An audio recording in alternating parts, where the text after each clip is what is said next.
Buenos días, buenas tardes, buenas noches, amigos de Gomstocks. Un gusto saludarlos en un nuevo jueves de podcast, jueves de Gomstocks. Y el día de hoy tenemos a uno de los mexicanos más brillantes de la última década. Él es médico cirujano con un doctorado en bionanotecnología y hoy siendo científico de dos de las mejores instituciones educativas en el mundo, Harvard y el MIT. Con ustedes, el doctor Guillermo Ulises Ruiz Esparza. ¿Cómo estás, Memo? Un placer tenerte por acá. Muchas gracias, Diego. Muy generosas tus palabras. Agradezco mucho, primero que nada, que me hayas invitado a tu podcast y encantado de poder platicar más y poder conocer también lo que tú haces.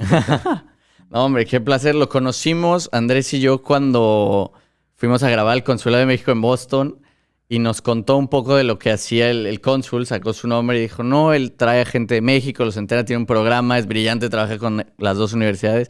Y dijimos, estaría muy interesante hablar con él.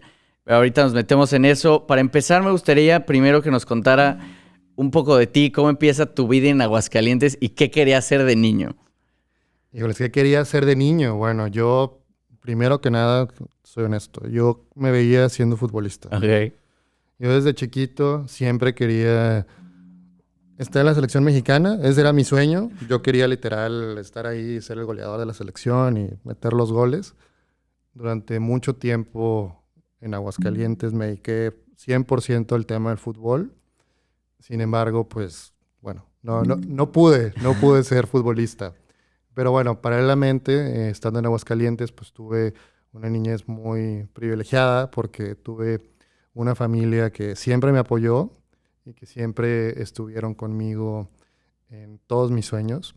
Y por ahí, paralelamente al tema del fútbol, siempre me gustó mucho tanto el tema de la medicina como el tema de la tecnología.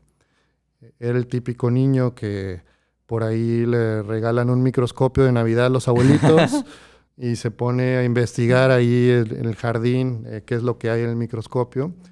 Típico niño curioso, y por ahí empezó toda mi pasión. Pero en Aguascalientes crecí, una familia muy cercana. No tengo médicos en mi familia como tal. No, bueno, tengo médicos, pero se puede decir que no en mi familia directa.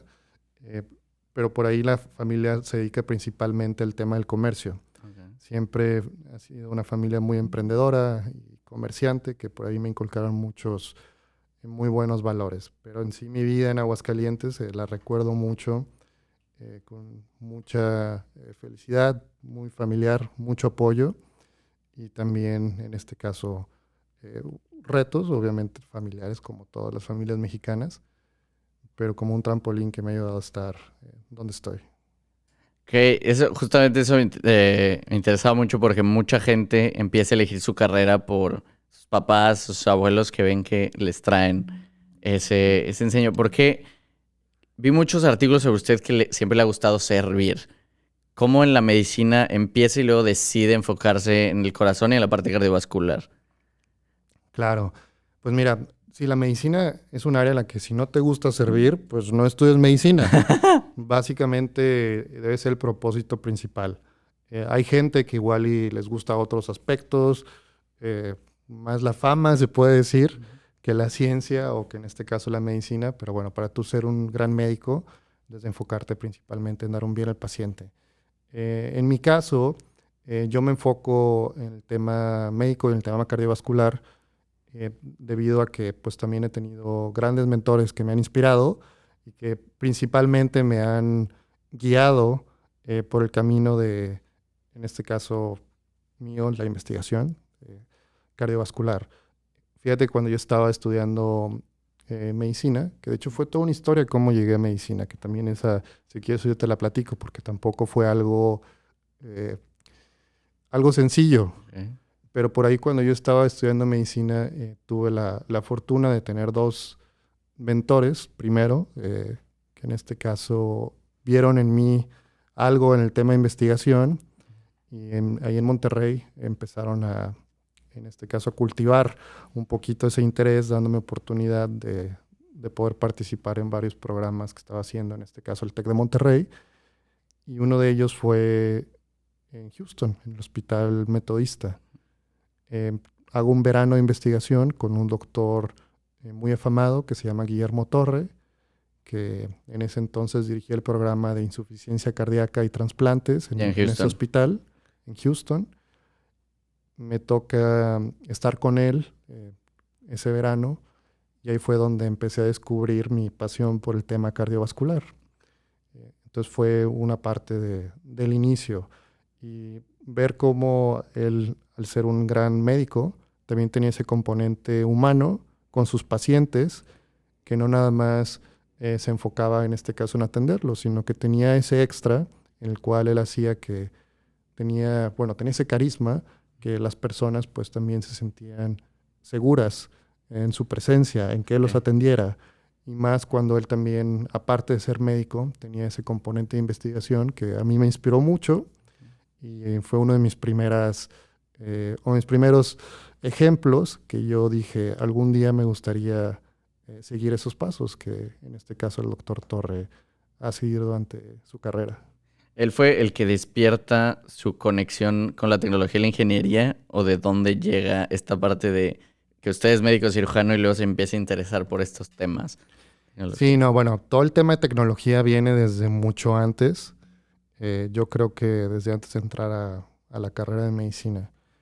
Yo en la prepa, como te conté, me apasionaba mucho el fútbol. Digo, hasta la fecha me apasiono mucho. Tú me ves en los partidos y me enojo y, grito. Pero yo cuando estaba en la prepa, como me dediqué tanto a quizás otras cosas al fútbol, nunca pude ser el estudiante más aplicado. Es por ahí cuando llega el momento de aplicar a medicina, pues tú sabes que es una carrera muy competitiva en México, que muchas veces los que aplican principalmente son los que tienen las mayores calificaciones, los más aplicados, los más estudiosos, pero pues la verdad es de que yo no era el más aplicado.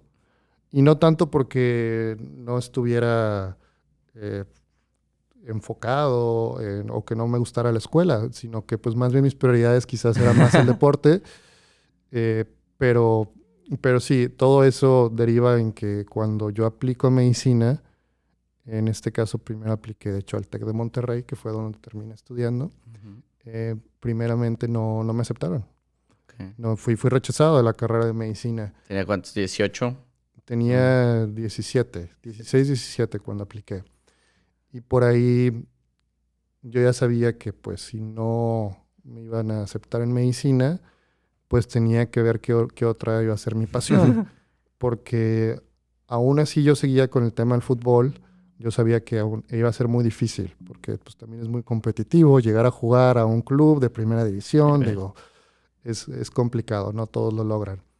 Entonces, en ese otro plan de vida que yo pensé, estaba el tema de la tecnología. Siempre me ha apasionado mucho, muchas ramas, especialmente el tema electrónico. Y dije, pues, ¿cómo quizás por medio de la tecnología pudiera hacer algo en algún punto en un tema médico también? Entonces, al ser rechazado de medicina, recuerdo que me inscribo ahí mismo en el TEC a la carrera de ingeniería, en este caso electrónica, porque me gustaba también esa rama mucho. Yo decía, pues bueno, igual y eso lo puedo en algún punto correlacionar con el tema médico. Y llega ese día en el que pues tomo esa decisión, pero mis papás vienen, en este caso mi papá, y me dice, a ver, ¿qué quieres ser? ¿Tú quieres ser doctor o quieres ser ingeniero? ¿Qué es lo que te dice tu corazón? ¿Qué es lo que más quieres? Y por ahí yo le dije, pues bueno, yo quisiera ser doctor, pero médico. Pero no puedo porque pues no tengo las calificaciones y no me van a aceptar en ningún lugar. Entonces mi papá me dice, no, digo, hay que intentarlo. No hay que darnos por vencidos, hay que intentarlo y hay que ver qué otras opciones hay. Y yo estaba, la verdad, triste de que no se me había dado lo de medicina, pero un día llega mi papá y me dice, pues mira, me acabo de enterar que se acaba de abrir una nueva escuela de medicina del TEC también en Chihuahua. Okay. Es nueva, ¿por qué no aplicas ahí? Pues no va a haber tantas aplicaciones quizás, o quizás como es nueva, van a estar tratando de encontrar estudiantes. Pues intenta. Dice, vámonos a Chihuahua el siguiente día. El siguiente día me acuerdo que agarramos el carro desde Aguascalientes y nos fuimos hasta Chihuahua. Nos fuimos ahí, nos paramos en la oficina del director de carrera de medicina, me presenté, platicamos, me dijo que aplicara y me terminan aceptando en medicina en Chihuahua. Solo era medicina. Medicina. Okay. Entonces ahí es donde, pues platicando con mi papá, pues me dice, pues, si es lo que quieres, pues hay que hacerlo. Entonces ahí es donde entra un poco lo que te decía al principio del apoyo de la familia, que pues a veces también ellos son los que te tienen que decir o guiar cuando ellos ven que pues quizás estás cabizbajo o estás un poquito perdido o desilusionado, es donde a veces un padre o una madre te pueden ayudar o dar ese empujoncito que necesitas. Y bueno, para no hacerte la larga, porque creo que ya me extendí bastante en esta parte, obviamente pues ya no me enrolo en la carrera de ingeniería. Uh-huh. Entonces me enrolo en medicina en Chihuahua y por ahí faltando 1 o 2 semanas de que iniciara clases, me llegó un correo de Monterrey diciendo que se había desocupado un lugar en Monterrey, que si no estaba interesado en iniciar medicina en Monterrey, que fue el lugar donde inicialmente yo apliqué. Usted quería, de donde quería. Sí, y no había quedado. Entonces tomé la decisión de ir a Monterrey y ahí fue donde inicié mi carrera de medicina. Y bueno, hasta la fecha ha sido una universidad que pues, me ha dado mucho, el TEC de Monterrey. Y ya en el TEC de Monterrey, luego te vas a Houston, llegas a Boston. Pero antes de meternos a más específico, ¿les podrías explicar muy sencillo qué es la nanomedicina antes de empezar a hablar de sus mentores? ¿Qué es la nanomedicina? Porque de medicina luego empiezas con ingeniería. ¿Cómo luego va esta parte de acabar medicina y empezar en ingeniería y juntar todo eso a lo que fue tu doctorado y creo que tu postdoctorado también en nanomedicina, trabajando con nanopartículas y todo esto? ¿Cómo funciona todo este cambio? ¿O cómo un doctor va haciendo este camino de empezar como médico cirujano y luego seguir hacia ingeniería y acabar en nanomedicina? Claro, por ahí mi camino a cómo hice esa traslación, más que traslación, combinación de ambos campos, fue un poquito en las decisiones de vida que yo tomé, que si bien fueron arriesgadas y atípicas, es algo que no me arrepiento y te las voy a platicar. Cuando yo entré a medicina, pues empecé toda la parte como cualquier estudiante, toda la parte de los cursos, de las materias, pero ahí es donde te platico que conocí varios profesores que empezaron a inculcar ese tema de investigación en mí. Porque al principio en medicina entré un poquito, no desorientado, pero yo veía a todos los estudiantes muy enfocados, estudiaban múltiples horas al día, y yo decía, ¿cómo le hacen todos? O sea, yo era más como que en el hiperactivo, de esos de los de que no se podía estar sentado mucho tiempo, y pues por lo mismo de que estaba acostumbrado a hacer actividades físicas, deporte, fútbol, al principio me costó bastantito la carrera, cómo adaptarme. Y por ahí estos mentores que vieron el tema de investigación en mí, que era un poquito más inquieto que los demás, me dijeron, pues, ¿por qué no pasas tiempo también en el laboratorio y te enseñamos un poquito pues, lo que es hacer investigación médica? Uh-huh. En esos veranos de investigación que nos dieron la oportunidad en el TEC de Monterrey de hacer en Houston, el primero que yo fui fue donde conocí en este caso a uno de mis mentores, que fue el que te dije, el doctor Guillermo Torre. Pero en otro verano yo me doy cuenta que vi una plática espectacular de un doctor que se llama Mauro Ferrari, que él es considerado el padre de la nanomedicina o de la nanotecnología médica. Okay. Yo vi esa plática y me quedé, o sea, para mí fue algo espectacular. Me quedé impresionado y yo dije, me encantaría algún día mezclar el tema de tecnologías médicas con el tema clínico, porque yo creo que es un área que tiene un potencial increíble y dije, pues la nanomedicina es una rama que a mí me encanta. Y para platicarte qué es la nanomedicina, yo por ahí tenía, yo creo que unos 19, 20 años más o menos. A los 19, 20 años ya se fue a Houston. No, fue Está bien. un verano Un de verano. investigación nada más que me Ok. tocó ver la plática de este doctor que te digo es el padre de la El medicina, Mauro Ferrari. que me quedó, o sea, me quedó Te hizo mucho en la clic. mente, me hizo clic y dije, pues me encantaría algún día hacer algo similar a lo que él hace, porque nos enseñó pues el tema de tecnologías médicas aplicadas, en este caso a pacientes o a enfermedades como oncológicas, perdón, enfermedades oncológicas que es cáncer, cáncer de mama, y por ahí se me quedó muy grabado en cómo pues puede hacer esta intersección de la tecnología con la medicina. Entonces voy a hacer ese verano y en ese momento el TEC de Monterrey estaba haciendo como un convenio con el Hospital Metodista de Houston en donde uno podía estudiar un programa que se llama MD-PhD, Ok. en el que básicamente el TEC de Monterrey pues obviamente nos entrenaba en la parte de medicina y en la parte del PhD, que es el doctorado, Houston Methodist Hospital se encargaba de entrenarnos. Entonces, Ok. apliqué por ahí ese programa, nos dieron la oportunidad de irnos, a mí y a un grupo de unos 4 estudiantes más, y estuvimos cada quien entrenando en diferentes ramas. Pero por ahí cuando yo estaba en el proceso de elegir mi rama doctoral, yo por ahí pues dije, pues me encantaría hacer un doctorado en nanotecnología, en ingeniería. Algo que por ahí tuvo mucha resistencia. Algunos de mis profesores en Monterrey, en el TEC, me apoyaron muchísimo, pero también hubo otros profesores que me decían, ¿cómo tú siendo médico, por qué se te ocurre irte a estudiar un doctorado enfocado en nanotecnología, que es una rama Ingeniería. de la ingeniería? Ve a tus otros compañeros que también se van a ir a Houston y que están estudiando un doctorado en diabetes o Ok. que están en un área más tradicional Sí, sí. de la medicina, no un área ingenieril, nanotecnología. O sea, tú eres médico, estás perdido. Muchos inclusive me dijeron eso, de que estás perdiéndote, de que... Pero bueno, la verdad es de que yo hice al final del día lo que ¿Ustedes qué yo dicen? consideraba que me gustaba. Ujú. Mi familia, mis papás me apoyaron y me dijeron, si eso es lo que te gusta, Pegue. adelante.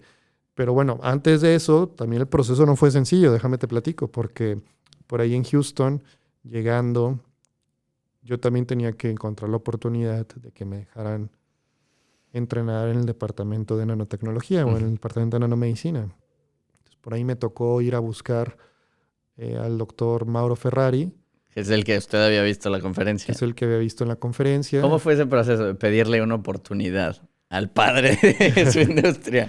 Digo, en ese entonces él era el presidente del centro de investigación del Hospital Metodista, entonces era una persona muy importante y muy ocupada. Ya te imaginarás que corriendo entre junta y junta, irlo a buscar, pero por ahí tuve el apoyo de algunas personas que estaban haciendo investigación ahí. Recuerdo mucho Elvin Blanco, en ese entonces él estaba haciendo su postdoctorado, trabajando con el doctor Ferrari. Ok. Y por ahí él y también por ahí la asistente del doctor Ferrari, Ujú. que trabajaba con él, me ayudaron a conseguir una junta. Elvin es mexicano Él es de Puerto de Rico. Puerto Rico.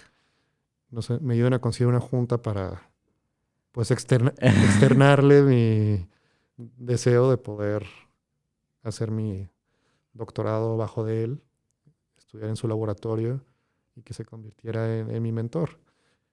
Recuerdo esa vez que pues ya estoy en su oficina, eh, le platico de mí, le digo que soy un estudiante de medicina, que de México, que tenemos este programa que se acaba de hacer con el Entonces, hospital y que pues he estado siguiendo muy de cerca todo lo que él hace, interactuando con gente de su laboratorio, específicamente con Elvin, que es el puertorriqueño, y le dije que pues me encantaría tener esa oportunidad. Por ahí el doctor Mauro Ferrari se portó de una manera increíble porque también él tiene una historia de vida padrísima. Y él me dice, a mí cuando yo estaba chico, alguien que no me conocía creyó en mí y me dio una oportunidad. Este, entonces por ahí él me dio la oportunidad, pero hubo unas preguntas que no se me olvidan, que me dice, tú no eres ingeniero. Y yo le digo, sí, no soy ingeniero. Me dice, ¿estás consciente que pues el tema de nanotecnología requiere una curva de aprendizaje que probablemente te lleve a temas que están fuera de tu zona de confort, que es la medicina, que es la biología, porque la nanotecnología es una mezcla entre la física y entre la química. Obviamente se ven muchos temas de la física cuántica, la mecánica cuántica, todo eso. Entonces, yo le dije, sí, estoy consciente que quiero aprender. Le dije, no se preocupe, yo aprendo rápido. No soy ingeniero, pero pues puedo aprender. Puedo estudiar. Y ahí es donde él me dijo algo bien interesante, que hasta la fecha ha sido, yo creo que mi mayor ventaja competitiva, inclusive aquí en Boston. Él me dice, yo tengo un problema. Cuando voy al hospital a hablar con los médicos acerca de la nanotecnología, ellos a veces no entienden el lenguaje de la tecnología, el lenguaje ingenieril. Okay. Y luego a veces, cuando los médicos vienen a hablar con los ingenieros que están haciendo nanotecnología, ellos no conocen de primera mano los problemas clínicos que ellos ven el día al día. No se entienden. Entonces yo creo que ahí es donde tú debes de formarte y esa debe ser tu ventaja o tu factor diferenciador. De que tú debes de aprender a hablar tanto el lenguaje ingenieril de la tecnología como tanto el lenguaje clínico. Y tú debes estar en la intersección de los dos campos. Se entienden los dos. Que ayude a avanzar más este nicho médico. Okay. Entonces ahí fue cuando mi camino oficialmente empieza y inicio mi doctorado en nanotecnología médica en Houston.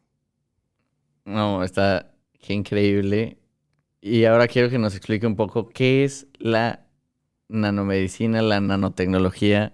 Ahora sí, ya sabiendo un poquito, para todos entender en qué se especializa. ¿Qué es esto? Sabemos que es chiquito, no lo podemos ver muchas veces, pero ¿qué es? Claro, bueno, la nanomedicina, o en este caso la nanotecnología médica, que es lo mismo, es un área muy grande. Aunque estudiamos las cosas chiquitas, es un área que abarca muchas cosas, pero te lo voy a explicar.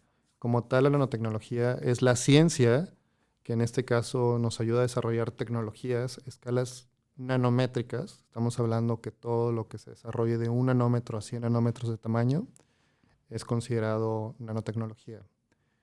La nanotecnología se ha aplicado a múltiples campos, no nada más la medicina. La podemos ver, por ejemplo, en nuestros celulares. Muchos de los nanoprocesadores que se utilizan en los celulares para, pues en este caso, que funcionen los datos, todo el sistema operativo es nanotecnología. Lo vemos en la construcción con diferentes materiales innovadores que se han hecho para que, por ejemplo, estructuras sean mucho más resistentes. Okay. Lo vemos en la industria aeroespacial, en el tema también de las propiedades de las, en este caso, capas que llevan los cohetes o los materiales que se utilizan para construirlos. Lo vemos en muchas ramas, pero en el tema médico, en este caso, lo utilizamos mucho para desarrollar diferentes cosas. Por ejemplo, desarrollamos desde nanoesferas que puedan, en este caso, entregar medicamentos, genes, proteínas o moléculas diagnósticas a diferentes tejidos de una manera mucho más específica. En este caso, por ejemplo, como si fueran misiles programados que tú puedas diseñar para que lleguen a un órgano específico del cuerpo y que puedan entregar alguna terapia o que puedan hacer un diagnóstico a una escala muy, muy pequeña. Estamos hablando de escala molecular. ¿Y esto cómo lo vas, o sea, cómo lo vas creando, lo programas primero en la computadora y luego lo has sacado? ¿Cómo es este proceso para luego ir metiendo, o sea, ir usando todas estas herramientas, los nanotubos, nanovectores, para que esa particulita, esa célula, llegue a donde tú quieres que llegue? O sea, si se lo metes, no sé, en una intravenosa, ¿cómo haces que llegue o ella sepa que va a ir al corazón? Claro, bueno, todo empieza desde el proceso de cómo fabricas esas tecnologías. Por ahí, para hacer nanoesferas o nanopartículas, tienes que empezar eligiendo qué material vas a ocupar. Porque en algunas enfermedades requieres que, en este caso, un medicamento se libere de una forma rápida. En algunas otras requieres que se libere de una manera lenta o sostenida por muchos días. Entonces empieza por ahí de que qué material utilizar para ver la aplicación final que vas en este caso a escoger. Y se comportan distinto a escala, o sea, dependiendo de la escala molecular. Exacto. Y por ahí cuando tú vas seleccionando una librería de materiales, tienes que ver las propiedades de ese material. Nosotros en nanomedicina, al estar manipulando materia a escalas tan pequeñas, nanométricas, las propiedades de la materia son totalmente diferentes a como las vemos a macroescala. O sea, como las vemos tú y yo ahorita, por ejemplo, este micrófono o esta mesa. Las moléculas, o en este caso los materiales a esas escalas, pueden tener propiedades que no tienen escalas mayores. Por ejemplo, el oro empieza a cambiar de color, puede tener propiedades súper paramagnéticas, escalas muy, muy pequeñas. Algunos materiales que no eran conductivos a cierta escala se pueden volver conductivos.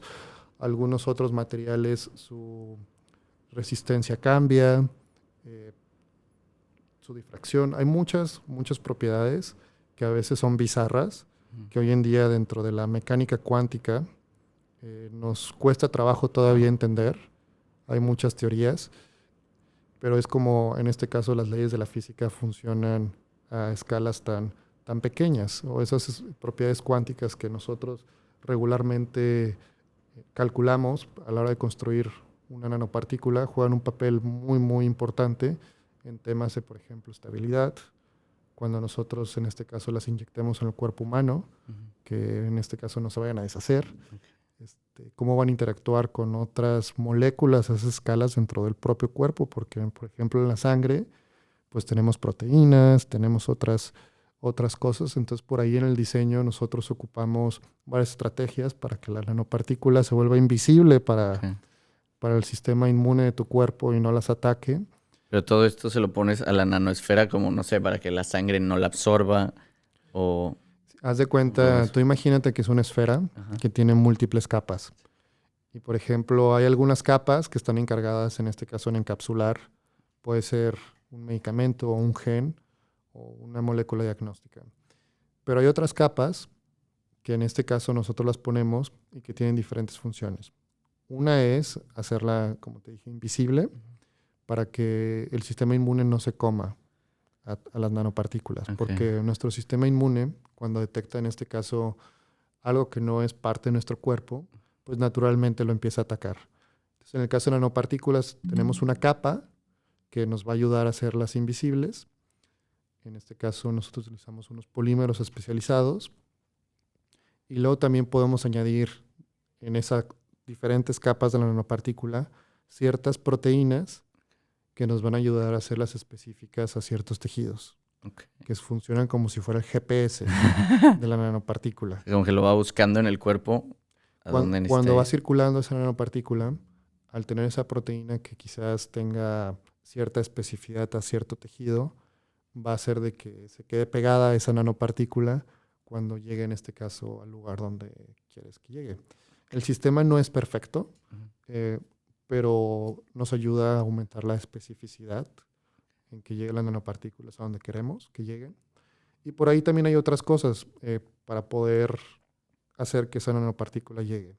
Entra el tema de física, no nada más el tema de modificar la nanopartícula con alguna proteína, sino también a veces algunos tejidos, cuando están enfermos, llegan a ser más permeables. En este caso, ¿qué significa eso? Cuando, por ejemplo, hay una nanopartícula circulando por el torrente sanguíneo, cuando circula por el tejido que está enfermo, a veces, no en todas las enfermedades, pero en algunas, como es el cáncer o como es, por ejemplo, la insuficiencia cardíaca, los vasos sanguíneos se vuelven como porosos. Entonces hay mucho más posibilidad de que las nanopartículas puedan entrar específicamente a ese tejido a entregar, en este caso, puede ser una terapia o puede ser un agente para hacer diagnóstico. Entonces, por ahí también hay otros factores más físicos. Wow. Eso está súper interesante. Y también había visto que se comportan, hasta el tiempo se comporta distinto a este tamaño. ¿Cómo cambia? ¿Cómo es eso en el tema de ir entregando todas las proteínas o en el tiempo que quieres que las vaya entregando? ¿O cómo cambia el tiempo en este... Bueno, el sistema de entrega, muchas veces como nosotros lo hacemos, nosotros decimos que tenemos un sistema de entrega dentro de las nanopartículas para programarlas para que sean inteligentes. ¿Qué significa eso?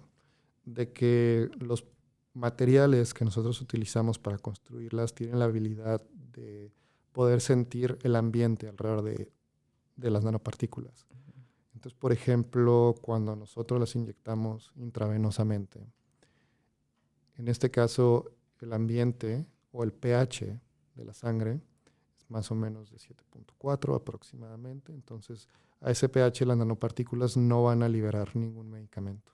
Okay. Entonces, eso ayuda a que pues, también no haya tantos efectos adversos, porque no se van a todos lados del cuerpo, en este caso el medicamento.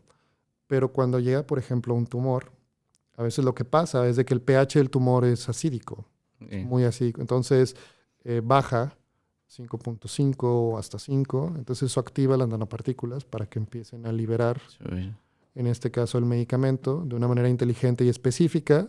Okay. Y eso nos ayuda un poquito a programarlas. Wow. Usted es pionero de la nanomedicina cardiovascular, me atrevería a decir, en el mundo. Ha sido uno de los primeros en conseguir entregar nanopartículas a corazones con insuficiencia. ¿Cómo es el proceso de ir creando algo que nadie ha creado en la medicina? De tantas pruebas, de que no salgan, de que funcionen. ¿Cómo es este proceso de ir creando hasta tener algo ya en concreto? Sí, por ahí yo creo que lo primero que debes de hacer es atreverte. La historia de cómo empezamos a hacer este proyecto de nanomedicina cardiovascular, específicamente en corazones con insuficiencia cardíaca, data mucho de cuando yo estaba haciendo mi doctorado. En este caso, después de llegar con el doctor Mauro Ferrari, que me diera esta oportunidad, él me dijo que mi primera tarea en mi doctorado iba a ser solo ver. Okay. Dijo, no quiero que en los primeros 6 meses hagas nada. Quiero que solamente veas lo que hacemos y quiero que en 6 meses vengas y me propongas un proyecto que sea diferente a todo lo que hemos hecho aquí. Porque yo te acepté a ti como médico también para que nosotros tengamos tu expertise, o en este caso tu experiencia médica, y nos digas qué otras cosas podemos hacer que quizás en ingeniería no estamos viendo. Entonces, recuerdo que esos 6 meses, literal, me la pasé viendo, pero pensando en qué cosas podía aplicar la nanotecnología. Veía y estudiaba ingeniería al mismo tiempo. Sí, básicamente todo lo que hacían en ese departamento era enfocado en cáncer. Okay. La mayoría era en cáncer de mama, pero en ese entonces yo había hecho algunas estancias de investigación previamente en cardiología, en el departamento de trasplantes, con el doctor Guillermo Torre, y fue donde pues quizás hicieron clic los dos mundos, el tema de cardiología y el tema de nanotecnología. Entonces, recuerdo muy bien que en ese proceso de buscar cuál iba a ser mi tesis de doctorado, cuál iba a ser ese gran proyecto que yo quería hacer, me doy cuenta de que la nanomedicina era muy exitosa en cáncer, porque, como te comenté ahorita, cuando las nanopartículas circulan por un tumor cancerígeno, se vuelve muy permeable, entonces pueden llegar a entregar, en este caso, una quimioterapia. Y en ese entonces, mi primera hipótesis fue de que pudiera funcionar también un tema en el corazón, porque en insuficiencia cardíaca, al haber inflamación crónica, en este caso en el corazón, quizás las nanopartículas también puedan llegar a entregar, en este caso, diferentes temas terapéuticos o diagnósticos. Entonces, por ahí fui y platiqué con este doctor Guillermo Torre Amione y le platiqué que pues, estaba iniciando mi doctorado con el doctor Mauro Ferrari, que tenía esta idea de poder hacer algo distinto en la cardiología, de poder aplicar por primera vez nanotecnología, en este caso, una enfermedad como la insuficiencia cardíaca, porque es una enfermedad terrible, es la enfermedad más costosa a nivel global para el sistema de salud, es la número 1 en hospitalizaciones también, y hoy en día, pues prácticamente el tratamiento definitivo, se puede decir, porque en sí no existe una cura, es el trasplante de corazón, pero pues no hay suficientes donadores, es un tema muy complicado. Y en etapas crónicas, pues el tratamiento se vuelve más paliativo. ¿Qué necesitas donar? ¿Plasma? ¿O qué es lo que El corazón. el corazón es cierto? Sí, el corazón es lo que necesitas. Entonces es una enfermedad que durante los últimos años las innovaciones que han habido han sido pocas. Uh-huh. Y por ahí el tema de utilizar nanotecnología pues quizás pudiera abrir una rama nueva, o eso fue la hipótesis que teníamos en ese momento cuando platiqué con el doctor Guillermo Torre. Okay. Le encantó, me apoyó muchísimo y me dijo, vamos a darle, hay que presentar ese proyecto. Fue cuando platiqué con el doctor Ferrari sobre esta idea e iniciamos a desarrollar. Después de esos 6 meses. Claro, después de 6 meses, nanotecnología cardiovascular. ¿Cómo es crear tejidos, hidrogeles y todas estas soluciones de nanopartículas que logran llegar a un determinado lugar en el cuerpo? O sea, ¿cómo es este proceso de, quiero crear piel, lo meto a la máquina? ¿Cómo es todo? ¿Cómo funciona todo esto? Fíjate que por ahí el tema de la nanotecnología, como te comentaba, es mucho más amplio del tema de las nanosferas. También nosotros desarrollamos tejidos sintéticos, en este caso una rama que se llama ingeniería de tejidos, por medio de nanomateriales, los cuales están biológicamente inspirados en la composición del propio cuerpo humano. Nosotros los utilizamos y por medio de bioimpresoras o impresoras 3D las convertimos en hidrogeles que después tienen la capacidad, en el proceso de impresión, convertirse en un tejido en específico. Entonces, por ahí nosotros hemos desarrollado varios métodos avanzados de bioimpresión para desarrollar desde músculo, hueso, tejido, por ejemplo, como un cartílago, también un tendón, y por ahí cosas que nos pueden ayudar en este caso para reparar diferentes heridas traumáticas, se puede decir. Y por lo tanto, también esta tecnología de hidrogeles tiene aplicaciones no nada más en ingeniería de tejidos. Nosotros también hemos desarrollado hidrogeles que pueden servir como recubrimientos, en este caso para procedimientos quirúrgicos en el corazón, donde a veces los médicos tienen ciertos problemas de cicatrización, que después de, en este caso, de cerrar una cirugía cardíaca, a veces el corazón no cicatriza de la manera correcta y crea un tejido cicatrizal fibroso que se llaman adherencias, que después hace que el corazón por ahí tenga algunas complicaciones, no pueda latir muy bien, empiece con fricción. Entonces, por ahí nosotros desarrollamos una serie de hidrogeles que son recubrimientos que se autorreparan y que pueden, en este caso, proteger el corazón, funcionan como una barrera y al mismo tiempo liberar medicamentos que van a ayudar a que cicatricen de una manera mucho más eficiente. Pero sí, digo, en todo el tema de la nanotecnología es muy amplia. Nosotros hemos desarrollado sensores, hemos desarrollado nanosensores que básicamente nos pueden ayudar a detectar ciertas enfermedades.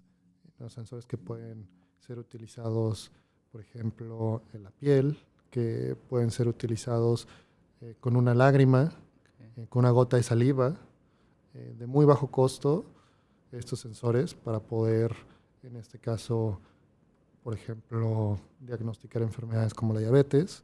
Por ahí también por medio de nanotextiles hemos desarrollado fibras que en este caso tienen incorporados sensores que pueden medir las cantidades de azúcar. Son ahora sí que aplicaciones que por ahí la nanomedicina o la nanotecnología tiene en general y que nos ha tocado desarrollar durante los últimos años. Está cañón. Suena un poquito al escándalo que pasó hace no mucho en la medicina.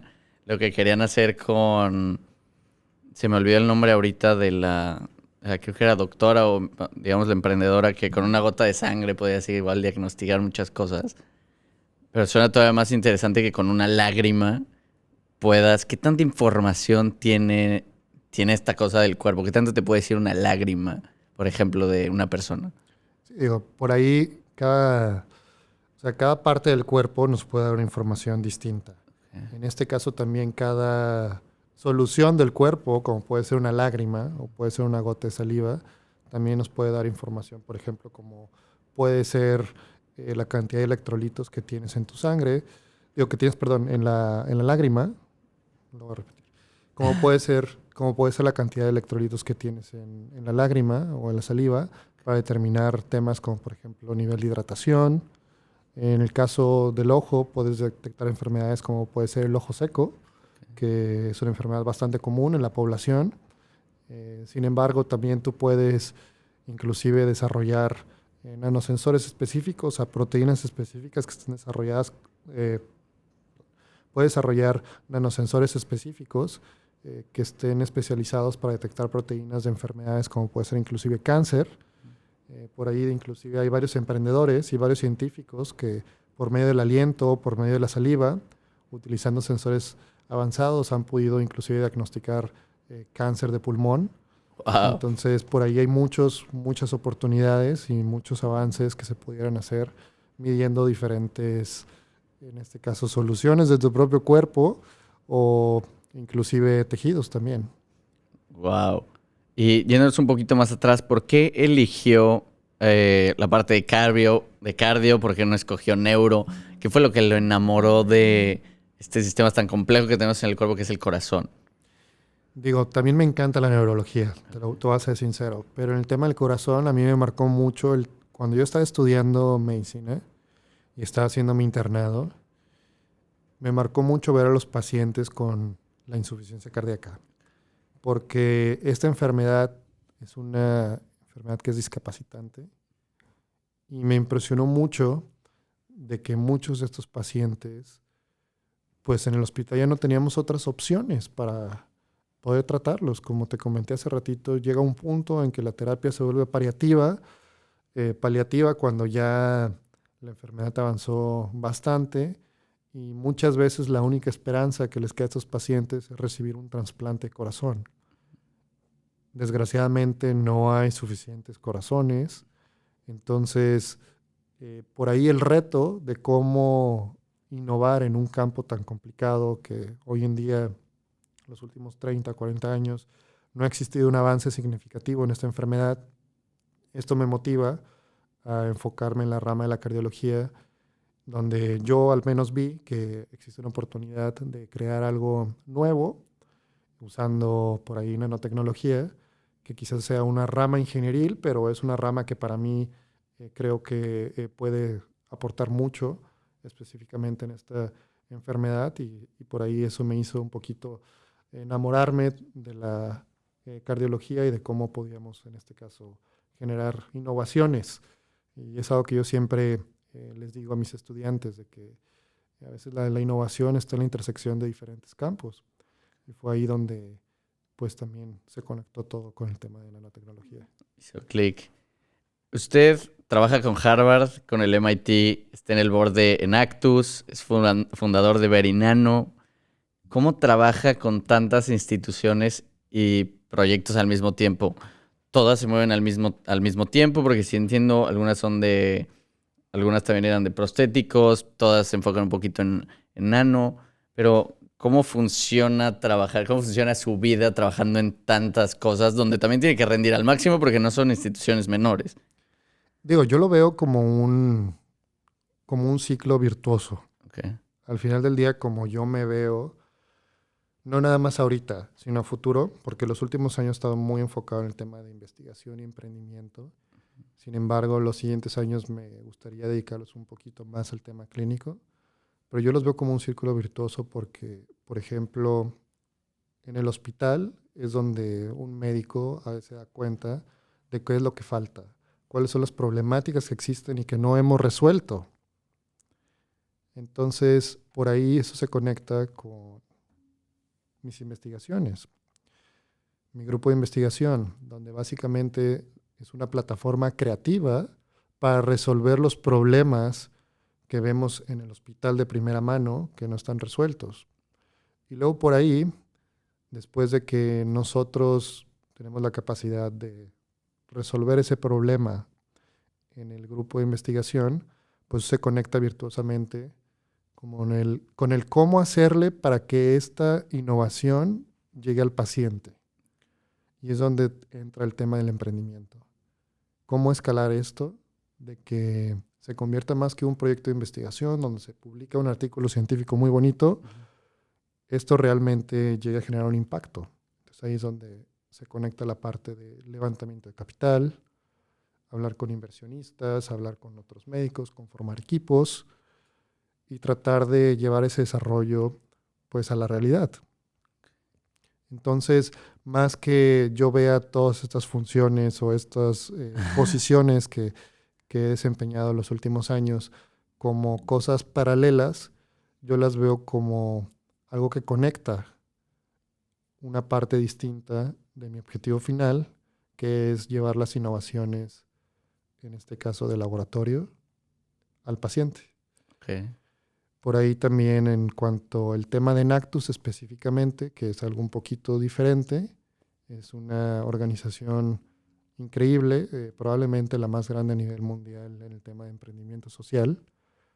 Por ahí me ha tocado participar en el board de esta organización en mi país, en México, en el cual pues básicamente se ha encargado la organización en apoyar a emprendedores a que generen, en este caso, empresas que puedan impactar a nivel social.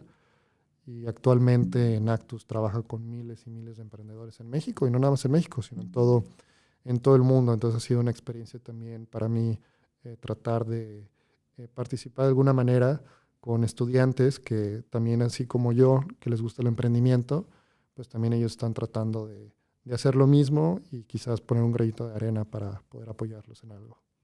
Wow. Y de todas, usted empieza siendo doctor, pero después la vida lo va llevando a ser también un emprendedor. Y, o sea, creando todas estas soluciones, obviamente, al ser doctor, pues empiezan para servir, pero todo tiene un costo y más, quiero pensar que esta parte, o sea, esta tecnología tiene un costo un poquito alto por la chance porque no hay mucha abundancia en este sector alrededor de todo el mundo. No es como que hay una máquina, como si fuera una máquina de rayos X que hay en todo el mundo, sino estas máquinas que crean este tipo de productos y este tipo de soluciones de tejidos, nanotubos, nanovectores, todas esas cosas especializadas. ¿Cómo empieza usted a hacer negocios, pero sin como que deshacerse ni salirse de su propósito de también servir? O sea, en el tema de que no sea muy caro, pero también sea una solución para mucha gente.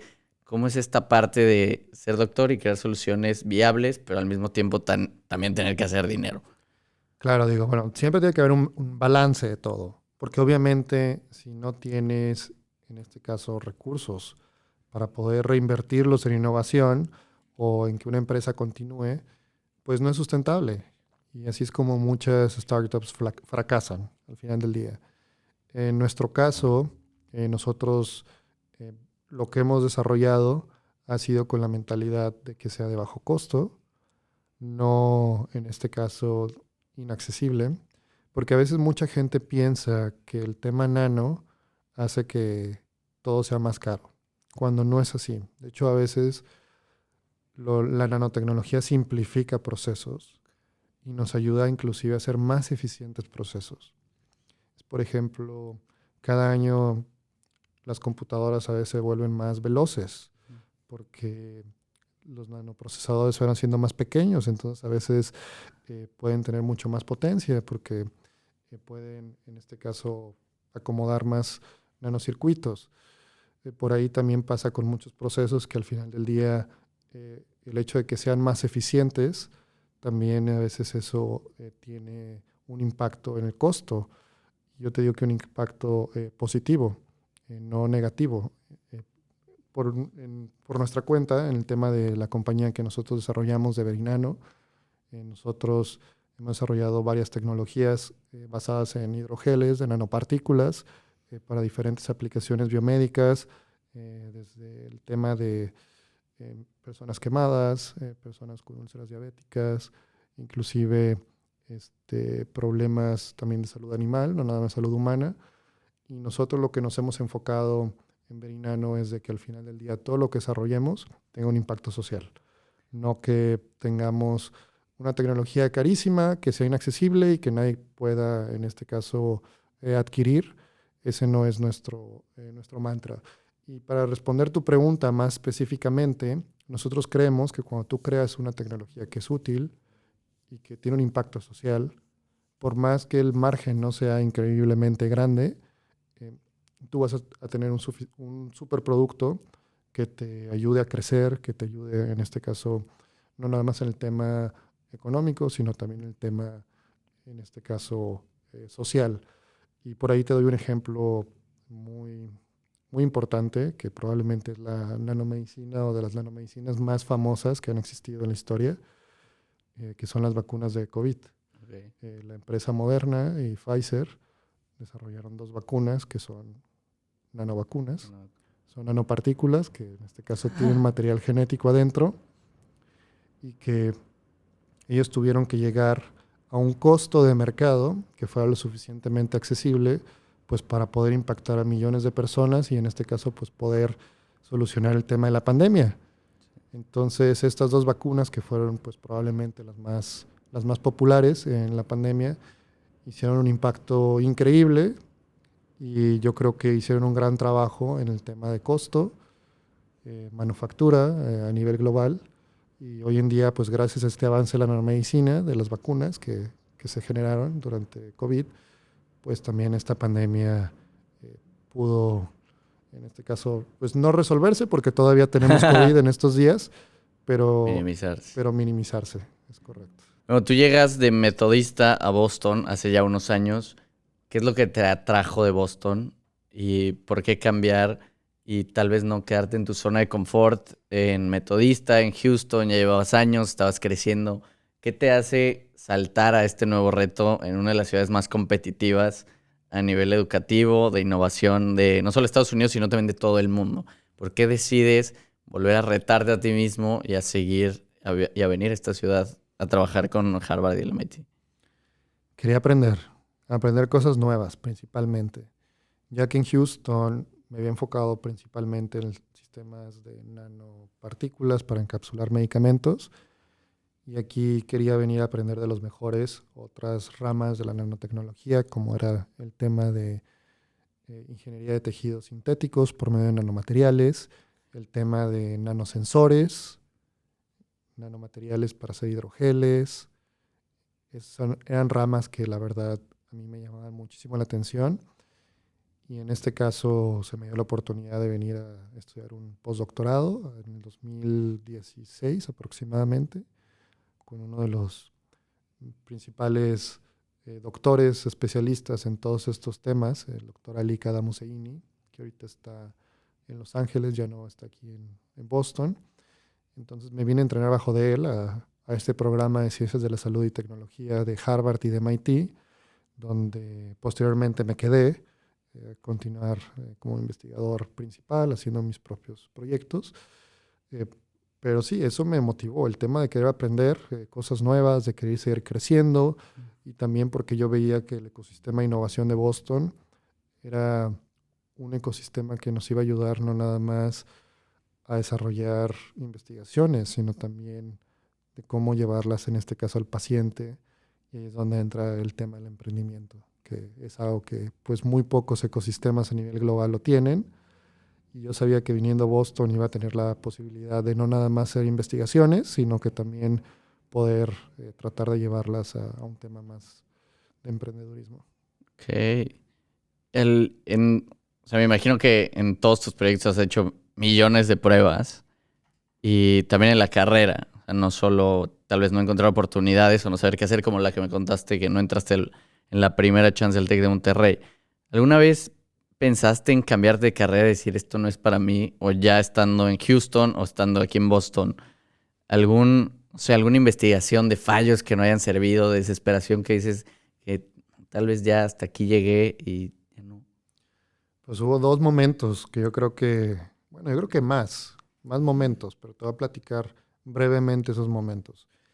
Primero, cuando inicié medicina, te platiqué al principio del podcast que para mí me costó mucho trabajo, porque yo soy una persona muy hiperactiva, que estaba acostumbrado al deporte.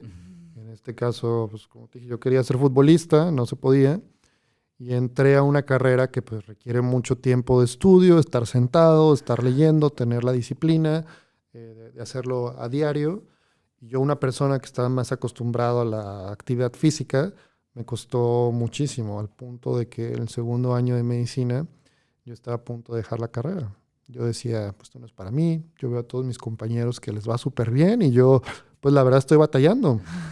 Y es ahí donde varios de mis profesores fueron los que me dijeron de que por qué no también lo combinas con investigación y puedes en este caso, pues quizás encontrarle un poquito más de amor a lo que es la medicina. No que no la amara, me encantaba, pero no sabía cómo adaptarme al proceso de estudio, se puede decir.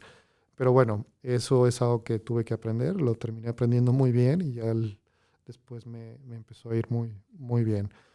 El segundo momento que yo creo que probablemente marcó mucho fue el tema de que cuando yo estaba haciendo mi doctorado y me proponen hacer este proyecto de yo buscar mi propia tesis, o sea, bueno, me proponen yo buscar mi propia tesis y propongo el tema cardiovascular, en este caso insuficiencia cardíaca.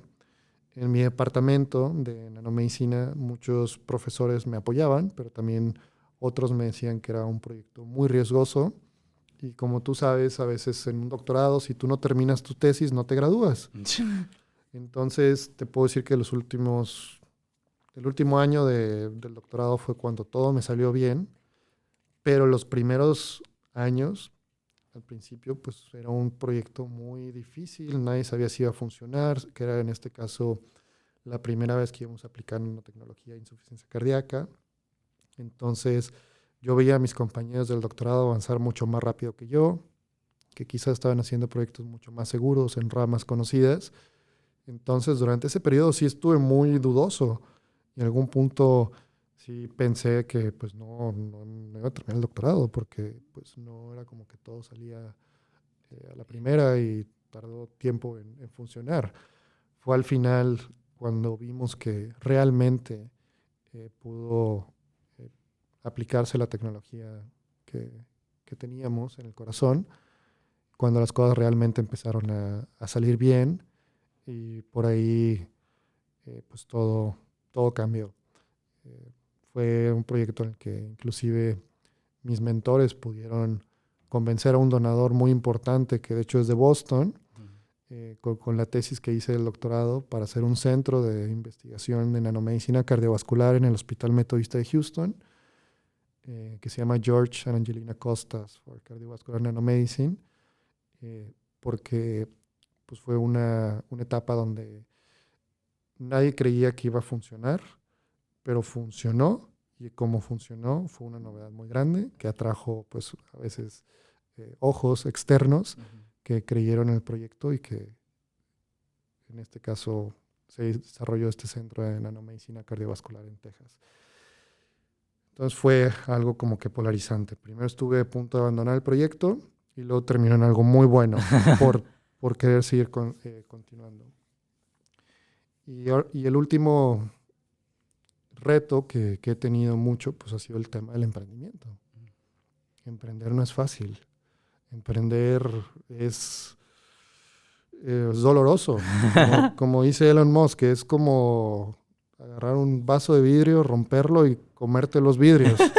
Muchas veces la gente piensa que emprender es muy bonito, y claro, es bonito, pero lo romantizan de una manera exagerada a veces. Sí. Pero a veces no estás preparado muchas veces, especialmente, al menos yo, no lo estaba. Era una persona que tenía una formación muy fuerte en el tema médico y luego en el tema ingenieril por el tema de la nanotecnología. Entonces, en esa primera etapa o experiencia de emprendimiento, pues me costó muchísimo trabajo el tema de que, pues, entender cómo funcionaba hacer una empresa desde cero, formar un equipo que fuera competitivo, preocuparte por otras cosas que no tienen nada que ver con la medicina o con la investigación, desde cómo pagar una nómina, por ejemplo, de la gente que tienes en tu empresa.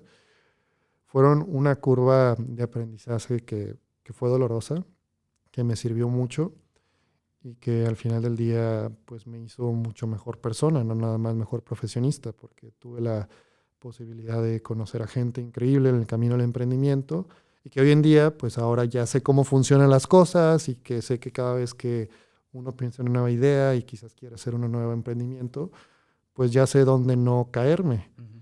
Pero por ahí hubo etapas difíciles en el emprendimiento. En el tema de COVID, por ejemplo, en mi compañía, a nosotros nos pegó muchísimo. Estamos haciendo unos estudios, probando unas de nuestras tecnologías, y por ahí llega COVID, se nos acaba el estudio porque pues tenía que cancelar por el tema de la pandemia. No lo pudimos completar, nos estábamos quedando sin dinero, no teníamos en este caso un inversionista cercano que nos rescatara durante COVID y estuvimos a punto de, pues, ahora sí que terminar la empresa porque no teníamos alguien que nos apoyara. Sin embargo, tuvimos suerte, tuvimos ahí algunos contactos con algunos inversionistas, fondos de inversión, que terminaron creyendo en nuestra compañía, y eso fue la diferencia entre que continuáramos o no continuáramos. Después de COVID, invirtieron por ahí una cantidad de dinero importante, literal, cuando nos quedaba menos de un mes, yo creo, no llegar a pagar la siguiente nómina. Nos quedaba menos de un mes y pudimos continuar, y hoy en día ahorita la compañía está estrechamente colaborando con la industria farmacéutica, con una de las compañías más grandes a nivel global, haciendo ensayos clínicos de una de nuestras tecnologías, y esperemos que pronto podamos llegar en este caso al mercado y a impactar en este caso a la gente. Wow. Hace no mucho hablamos con Alberto Fierro, que fue donde nos platicó cómo usted trabajaba con mexicanos, este programa que es con el TEC de Monterrey, que trae a, no sé, entre 50 a 60 personas, no solo de la industria de la medicina, sino de varias industrias, también de la ingeniería, de mecatrónica, a Boston a probarse de alguna manera y a agarrar experiencia. ¿Cómo es este proceso? O sea, ¿cómo usted lo toma de traer a gente y darle experiencia de las mejores escuelas para tener así que gente más preparada en México? Claro, bueno, para mí es súper importante regar así que la semilla de que más gente tenga la oportunidad de estar expuestos a áreas de ciencia, tecnología, especialmente en México, que es mi país, porque yo creo que es algo que nos hace falta. Y también, o al menos lo que yo quiero o lo que yo veo con este programa que mencionas, es que más gente se la crea y que sepa que viniendo a universidades como el MIT, como Harvard, ellos pueden llegar a competir a quien sea, inclusive pueden llegar a ser mejores. Entonces, por ahí en el 2016, 17, por ahí más o menos empezamos un programa donde básicamente hemos traído alrededor de 700, 800, la verdad no estoy seguro el número. Como tú mencionas, traemos alrededor de 50, 60 al semestre, 100, 120 al año, de estudiantes los cuales los distribuimos en diferentes grupos de investigación, tanto de MIT como de Harvard, en este caso en áreas de alta tecnología aplicada a la medicina. Uh-huh. Por lo mismo, nosotros traemos estudiantes no nada más de medicina, sino también de otras carreras, como lo pueden ser mecatrónica, ingeniería en software, puede ser también químicos, físicos, biotecnólogos, debido a que estos laboratorios de investigación en los que los dividimos son en áreas desde ingeniería de tejidos, como te mencioné, nanotecnología, imagenología, que se necesita mucha gente que sepa programar, por ejemplo, prótesis. Entonces, gente de mecatrónica a veces está involucrada con el tema inclusive de prótesis biónicas. Tenemos biotecnólogos, porque muchos laboratorios están muy enfocados en el tema genético. Okay. ¿Muchos se logran quedar o buscan conseguir trabajo aquí, o usted les da trabajo, o cómo ve al mexicano? Muchos. De hecho, cuando ellos vienen al programa... Yo creo que vienen con el sueño de quedarse y trabajar en Estados Unidos, o no sé. Claro, a mí me toca mucho platicar con ellos y decirles a varios de esos estudiantes que ellos tomen la oportunidad de venir a Boston, porque vienen por un periodo de 6 meses a un año, dependiendo de la elección del estudiante y del laboratorio que lo recibe en MIT o en Harvard. Así que tómenlo esto como un escalón para lo que sigue. Y tómenlo esto para construir, en este caso, su futuro. porque la experiencia curricular que van a tener tanto en Harvard como en MIT es muy importante. Las cartas de recomendación Sí. que pueden tener de profesores de estas universidades también son importantes. Y obviamente la oportunidad de desarrollar tecnologías y la oportunidad de inclusive publicar artículos científicos donde sale su nombre junto con profesores de Harvard, de MIT, pues es algo que al final del día, cuando ellos aplican a un trabajo en la industria farmacéutica o cuando ellos aplican un posgrado, puede ser una Cualquier maestría, universidad. puede ser un doctorado, inclusive aquí en Estados Unidos, los pone en una posición extremadamente competitiva para quedar en varios de los mejores programas. Y la experiencia que hemos tenido con estos estudiantes que hemos traído ha sido de que muchos de ellos, los que deciden quedarse aquí en Estados Unidos, han quedado o han sido aceptados en maestrías, doctorados en Stanford, en UCLA, en MIT, en Harvard, en varias de las mejores universidades.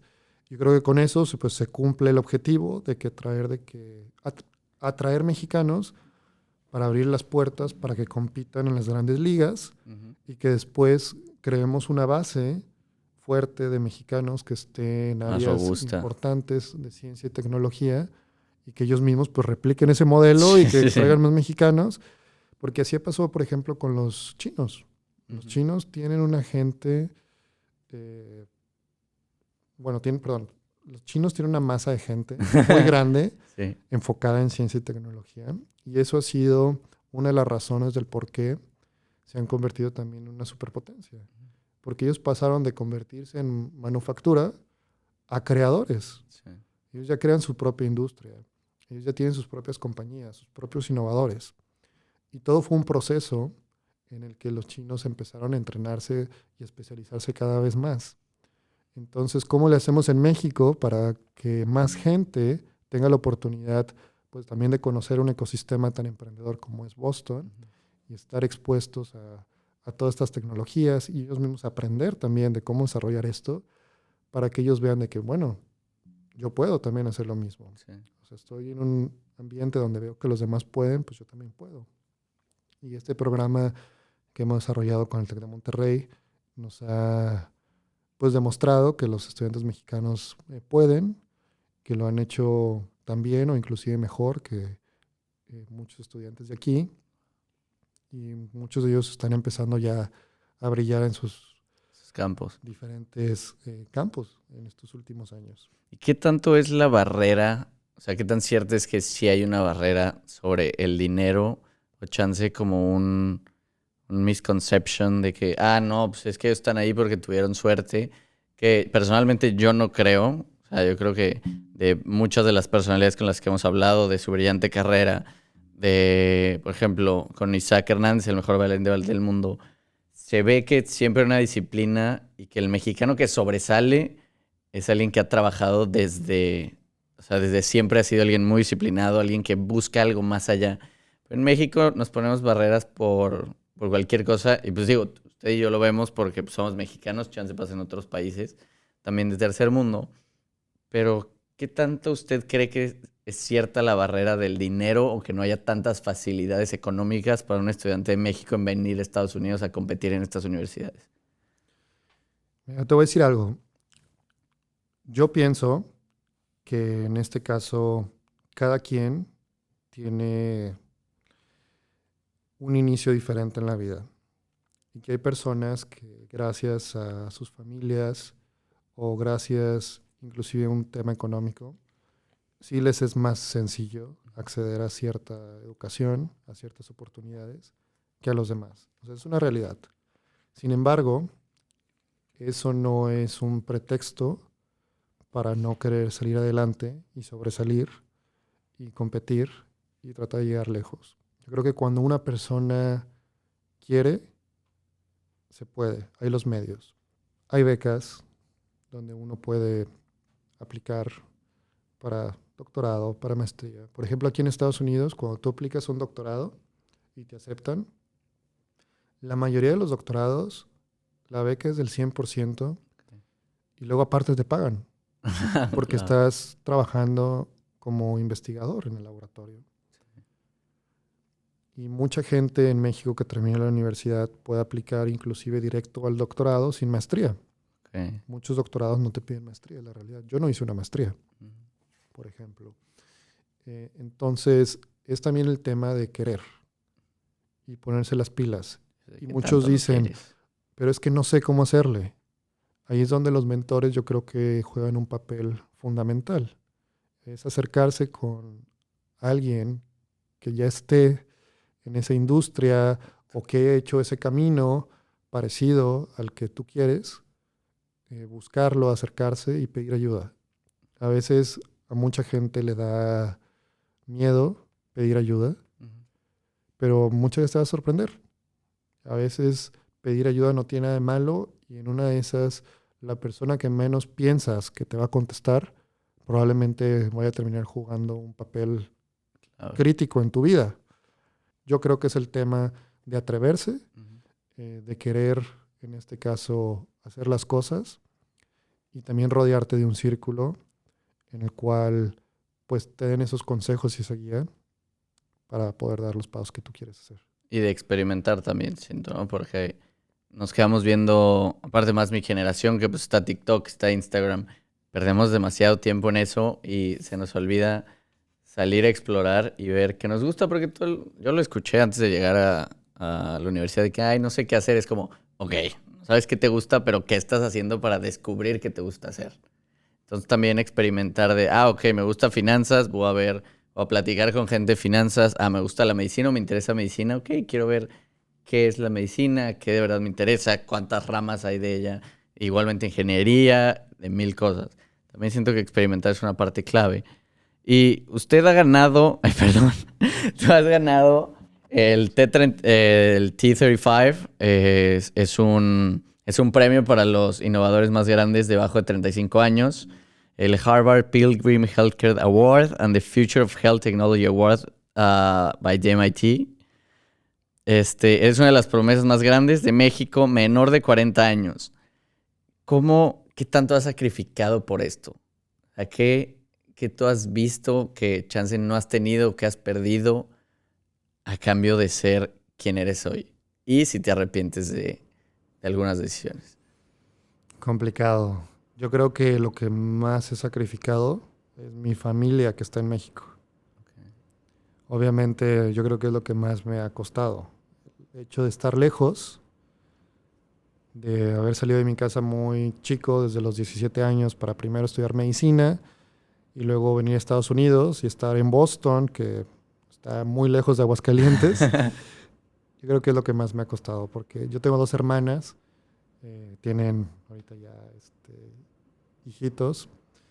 El hecho de no estar cerca, de no ver a los sobrinos crecer, de inclusive a mis propias hermanas en algún punto, no estar con mis papás el día al día es lo que pues más me ha dolido. Pero al mismo tiempo yo creo que pues también los emprendedores, cuando tienen ciertas posibilidades de desarrollar cosas, tienen también responsabilidades. Y en mi caso, yo espero que con todo lo que hemos hecho en los últimos años y con lo que nos falta hacer, podamos en este caso impactar a muchas personas.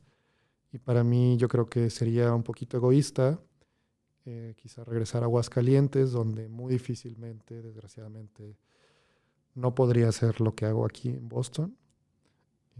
Por lo cual pues dejaría muchos de estos desarrollos médicos pues sin hacerse, probablemente.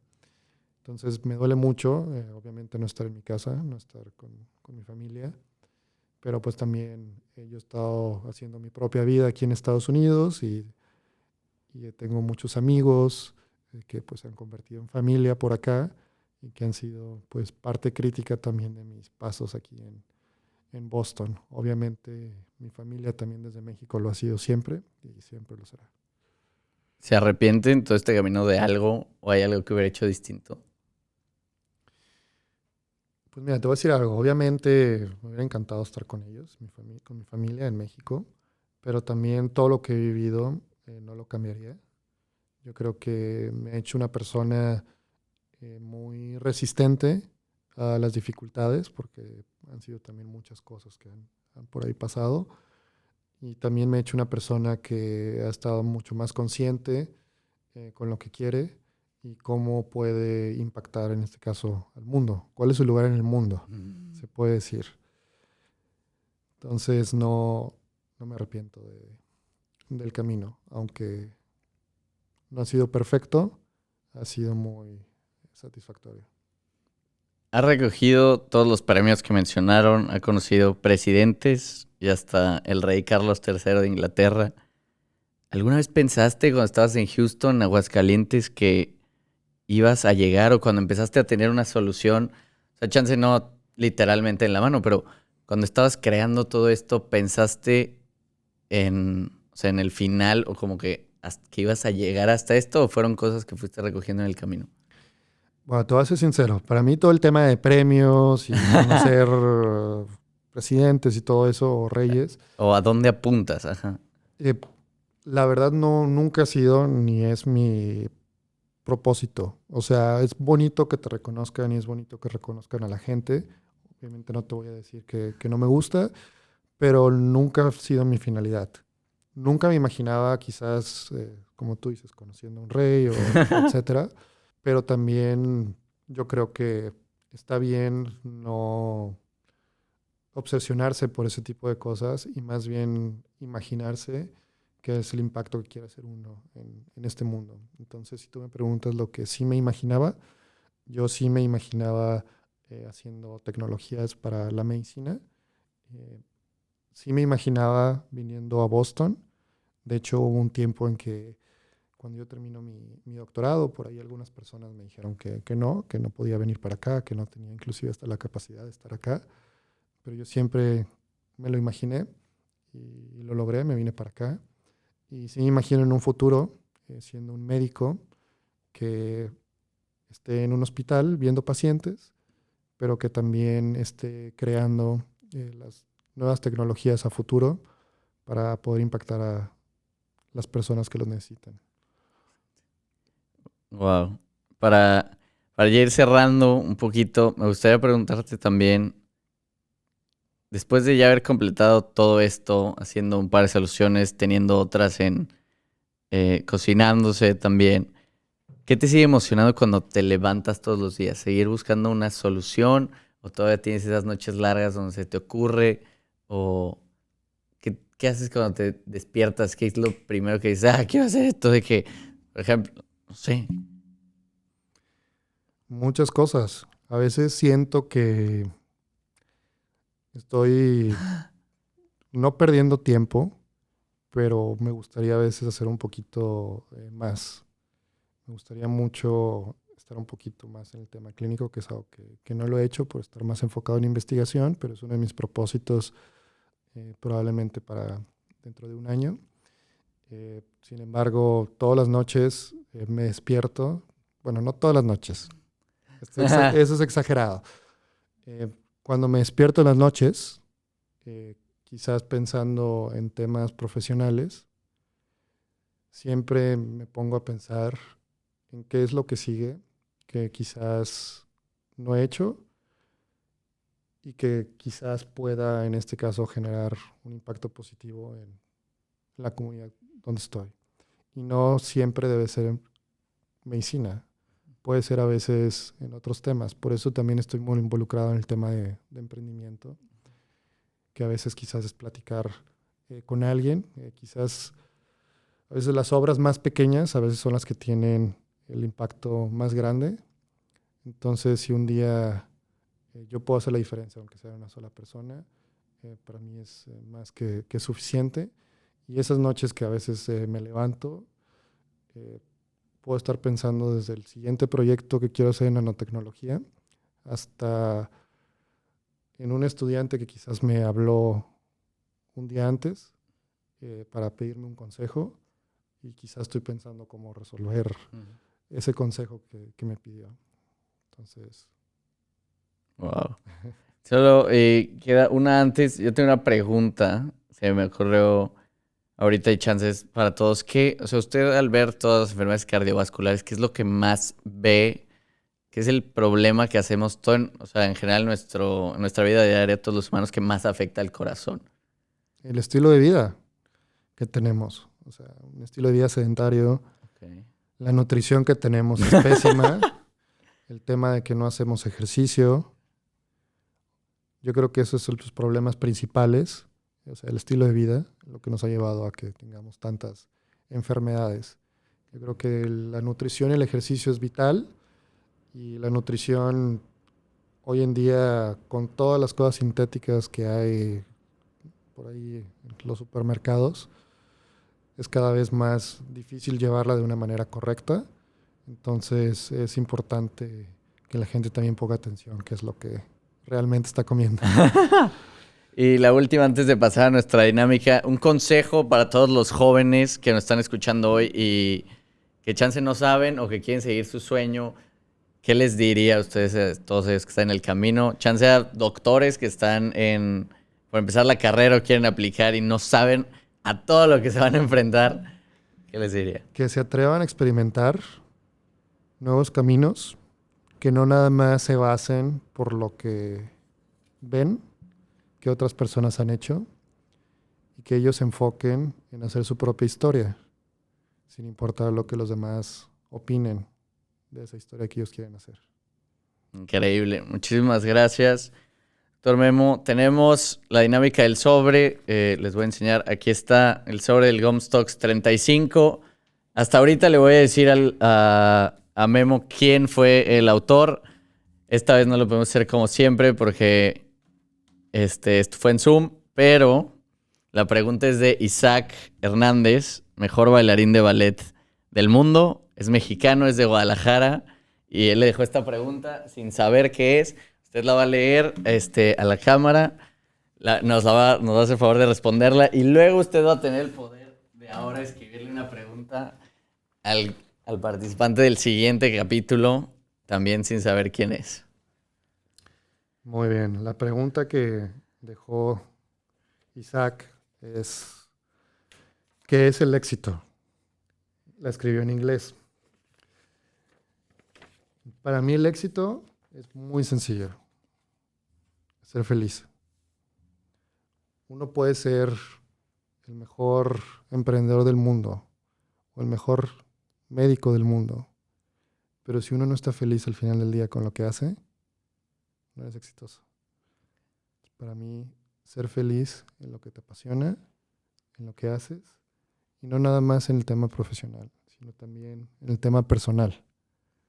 Ser feliz con tus amigos, con tu familia y con tu persona. Muchísimas gracias, Memo. Muchas gracias a todos por escucharnos y acompañarnos en este nuevo capítulo de Gomstocks.